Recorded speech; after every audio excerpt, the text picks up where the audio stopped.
What's up, wizards? Welcome back to Across the Horizon, a collaborative effort between Hacking Fate and Renaissance Astrology. I'm Michael Beeson of Hacking Fate, and with me is Christopher Warnock of Renaissance Astrology. And let us jump into Aphorism 11 of the Centiloquium. And I read it first last time, so I'll let you read it first this time. Okay, so this is the Partridge translation. It says, "Make no election of days and hours before you know the quality of the thing intended." That's like really, really short. And the Ashman one is not that much longer. A day and hour are not to be elected until the quality of the object proposed shall be known.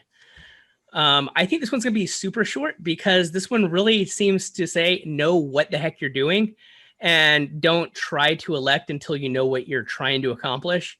I think there's a deeper thing though with it too, is that when you think about the quality of something, it's really the essence of it, you know, and that's a much deeper understanding. I mean, in a lot of cases you can be kind of flip about it, right? But ultimately it's like the essence of it. And again, that harks back to that aphorism about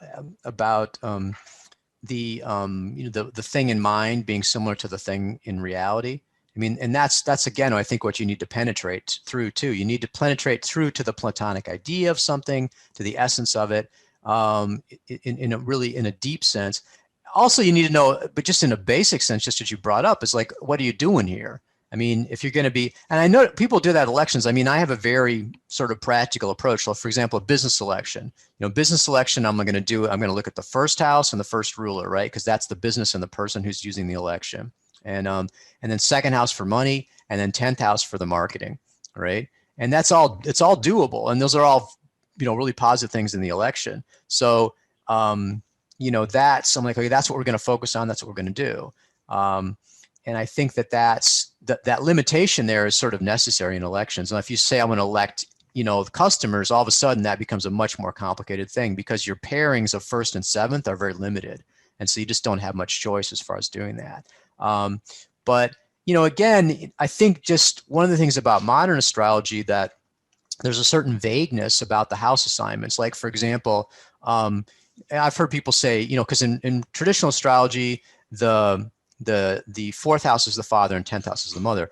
In modern, if people say that the fourth house is the dominant parent, and it's like, well, which is very vague. You know what I mean? So then you're really kind of up in the air as far as what. So part of traditional is they just assign, or for example, like third house. Let's say, well, third house is cars because cars are used for driving. It's like, well, yeah, but if you're driving cross country, would that make it a ninth house?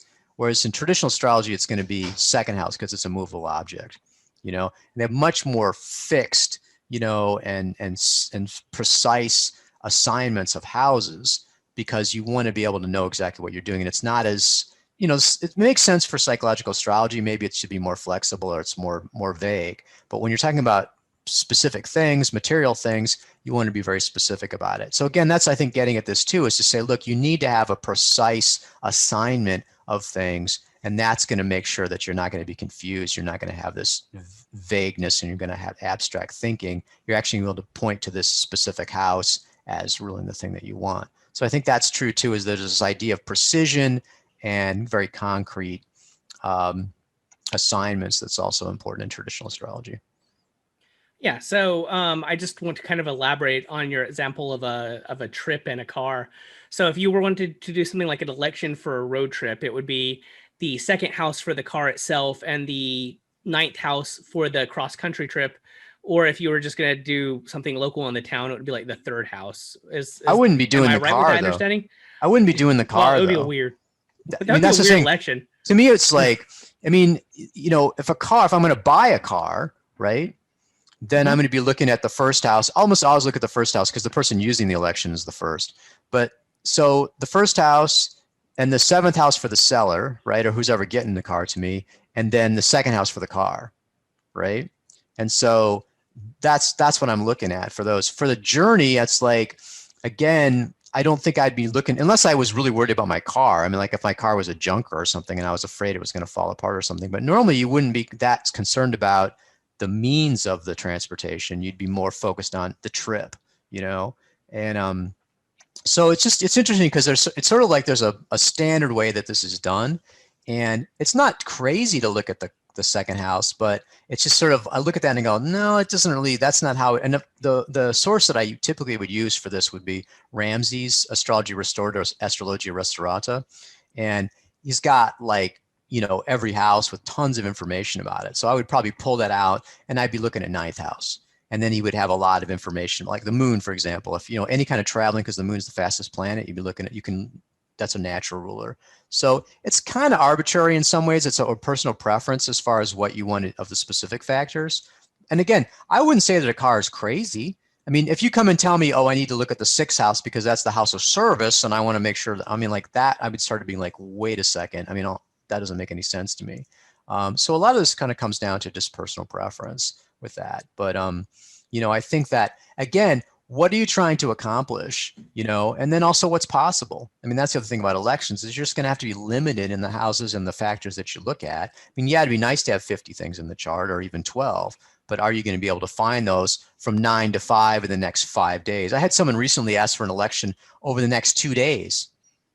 And I was like, you know, you can't have the greatest election of the century the next 2 days. Now, luckily, I was able to find a really good election for them. You know, it was kind of funny. I was actually able to find something decent for them.